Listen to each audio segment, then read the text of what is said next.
luyin. O para hindi kayo parating nagbabanggaan. Oo nga. Huwag mo munang puntahan, ha? Mag-usap na lang kayo pag okay na kayo. Ha? Okay, okay. Bye.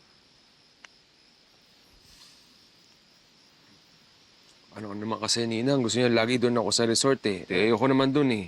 Paano na yung pangarap ko na maging rockstar? Alam mo, Lloyd, hindi naman sa kinukonsinti kita.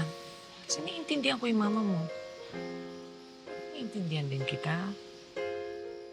Sana lang naman kasi makahanap kayo ng kompromiso dyan sa mga pinagtatalunan ninyo. Ang bihira, kayong dalawa. Pareho nga sa stubborn.